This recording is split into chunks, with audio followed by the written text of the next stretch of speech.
2019 Copenhagen dia udah selesai ya? Double star kok. Sudah double star. Luar biasa double star. Kalau bisa sharing nggak? Kok bisa langsung melejit double startupnya itu? Jadi gini. Sebenarnya ini saya speaker udah lama sekali, saya nggak speaker ya, karena udah 2 tahun saya sejak hamil sampai melahirkan ngurus anak sendiri, dan ini malam pertama saya jadi pembicara lagi setelah 2 tahun. Setelah 2 tahun saya cuti ya. Makanya sorry agak kurang perfect lah ya, banyak hal yang saya juga ini. Nah, jadi 2019 ini saya itu dari awal tahun itu saya cuma punya keyakinan. Saya tahun ini minimal saya harus pasti startup Copenhagen. Saya pengen startup lagi. Kenapa? Kalau kita startup di luar negeri, fotonya kan keren-keren loh. Masa foto cuma ada alun-alun, ya loh? Foto tuh yang mestinya keren di negara Eropa gitu kan ya. Nah, jadi itu yang membuat saya terus semangat terus tiap hari. Dan Januari, Februari, Maret teman-teman itu nama saya tuh nggak ada di pencapaian. Omset saya itu masih 20 juta. Closing itu cuma dua orang, satu keluarga suami istri, 20 juta. Januari sampai Maret. Jadi ketika kayak ada submission gitu, saya mesti malu. Duh, nama aku di India gitu ya. Jadi saya malu. Tapi saya nggak tahu kenapa, itu saya terus yakin. Ketika nanti produk PPH Plus ini keluar, saya pasti bisa masuk lagi di top 10, gitu kan? Jadi ketika bulan April ya PPH Plus itu launching, saya pertama kali nawarin ke nasabah saya itu di Banyuwangi, ya. Dan itu saya ke Banyuwangi, saya juga mesti ninggalin suami, ninggalin anak. Saya pun di travel juga melas ya. Saya orangnya itu melankolis sekali ya. Jadi kalau apa-apa tuh tak pikirin, saya tuh sampai sedih, nelongso dewe gitu ya.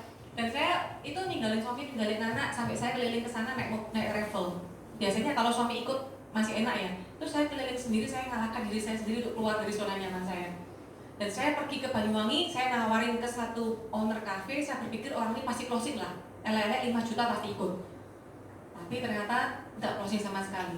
Saya di Banyuwangi itu saya 3 hari, dan saya 3 hari itu saya kerja benar-benar kerja.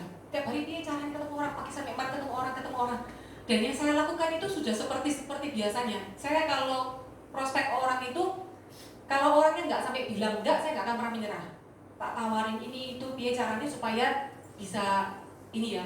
Saya HO berbagai macam cara, udah ketemu sama pemilik pom bensin juga, macam-macam orang ketemu orang. Tapi saya 3 hari saya pulang nggak mau closingan satupun. Saya di travel pulang tambah nelongso lagi. Aduh Tuhan, pakai sorone ya urip iki yo, gitu ya. Wis keliling pergi tinggal orang tak tinggal suami itu nggak enak sekali loh. Biasanya pergi kemana-mana berdua ya. Ini sekarang harus pergi sendiri. Saya pulang nelongso. Ya, sampai saya berdoa Tuhan buka no jalan lagi. Saya cuma yakin saya pasti bisa. Dan akhirnya saya ketemu ke satu keluarga saya. Closing lah, akhirnya saya jelasin untuk dia upgrade manfaatnya. Ternyata dia nggak mau upgrade, nasabahnya sendiri mau buka polis baru karena dihitung preminya lebih murah. Dari dia akhirnya closing sekitar kalau nggak salah 65 juta API ya. Habis dari dia, cecinya ini ngomong ke saudaranya. Jadi mereka itu 5 bersaudara, tapi 3 bersaudara ini memang paling raket. Jadi satu ini ngomong nyaut ke sini. Jadi dari satu keluarga itulah. Nah betul. Jadi dari satu keluarga itu akhirnya saya closing 400 juta. Nah, itu sekitar 9 case. Nah, dari situ terus saya mikir lagi, siapa lagi saya ditawarin ya? Saya ingat nasabah saya yang lama, saya tawarin lagi PPH. Jadi teman-teman produk PPH Plus ini dahsyat banget loh. Ya, kalau teman-teman nggak bisa jual rugi sekali, karena biaya asuransinya jauh lebih murah. Dan produk ini sampai saat ini, ya tahun ini ya, produk Prudential PPH Plus itu produk yang best of the best ya, nggak ada asuransi yang bisa ngalahin ya. Dan kenapa kalau kita sampai nggak bisa jual ya rugi sendiri ya. Dan hari ini saya masih semangat sekali ketika ketemu agen-agen saya, tak jual ini PPH semua. Kemarin malam hari Minggu waktunya saya santai juga, saya masih ketemu 2 orang. Saya dapat nasabah 45 juta API closing pagi, malamnya saya dapat agen lagi 1. Hari Minggu pun saya nggak istirahat teman-teman, saya masih harus kerja ya. Ketika ingin teman-teman kuat, nggak ada sesuatu yang bisa mengalahkan kok ya. Jadi itu sih Mbak. Oh iya, ada yang mau nanya lagi. Keren loh double startup di bulan ini aja. Selesai bulan apa? Bulan ini loh. Saya masih belum. Jadi double startupnya masih kurang dikit sih, dikit pol. Tapi sebenarnya kena major sudah nutup. Banyak major juga sih. Nggak rugi saya ngotot undang ya. Ada yang mau nanya lagi mungkin? Oh ya, boleh Mbak Eros. Harusnya untuk nge-cook itu bangun tim tipsnya bangun tim. Maksudnya? Cara rekrutnya. Sharing pengalaman sendiri gimana? Gini, kalau kemarin itu saya ada rekrut satu teman, itu sebenarnya teman gereja. Saya kalau deketin orang itu nggak langsung frontal, ya. Jadi saya bangun hubungan dulu sama orang, udah nyaman. Terus saya lihat dia sering nge-like Instagram saya, gitu kan? Dia sering nge-like, wah berarti orang ini sering lihat Instagram saya. Akhirnya saya mikir maju mundur sebenarnya mau rekrut orang ini. Terus saya pikir coba lah, kalau nggak dicoba ya nggak tahu hasilnya. Nggak usah dipikir-pikir mulu-mulu lah. Saya coba WA dia, halo sis, saya tanya, kamu kerjanya gimana? Udah berapa lama? Oh iya cek gini-gini ngobrol gininya. Terus saya bilang gini, sis boleh nggak nanti kita kapan ada waktu kita ketemu ngobrol-ngobrol bahas kerjaan.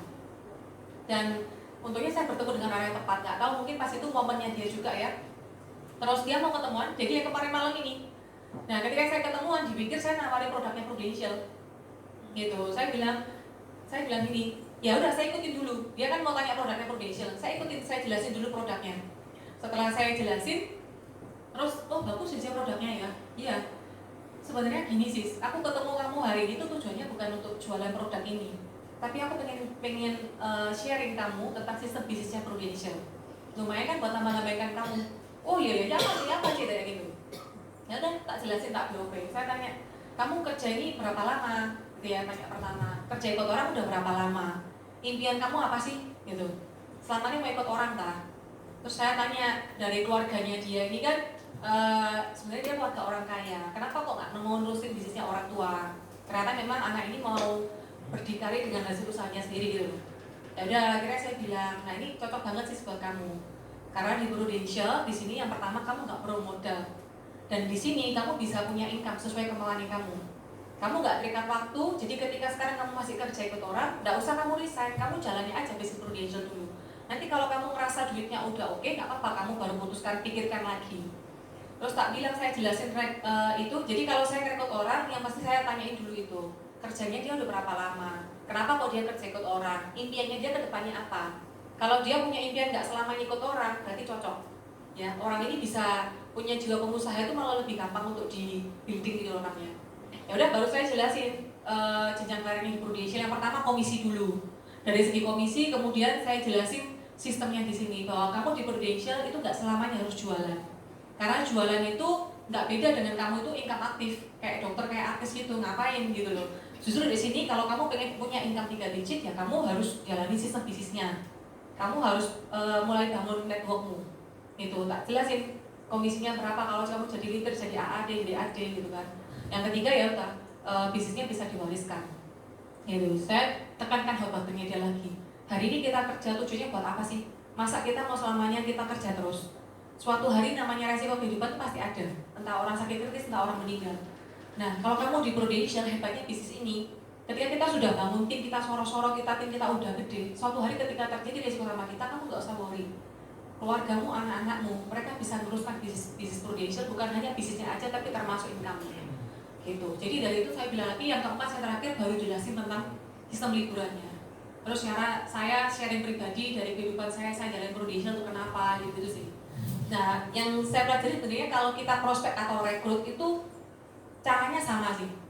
Jadi paling penting adalah kita bangun hubungan dulu sama orang. Orang kalau dia udah nggak nyaman, mau ngomong apapun dia pasti nggak akan mau denger. Gitu. Jadi kalau saya pun kadang kan pasti ketemu orang, yang saya lakukan ya udah, saya basa-basi ngobrolnya tuh tentang tokonya di sini udah berapa lama, oh tambah ramai ya Cik ya tokonya gitu ya. Jadi bahas dulu tentang kehidupannya orang itu.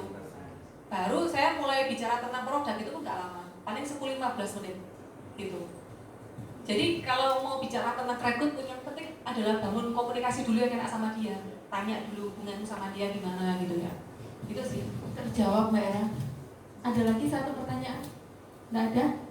Oke, terima kasih C. Saya boleh undang Pak Yanto untuk kasih souvenir.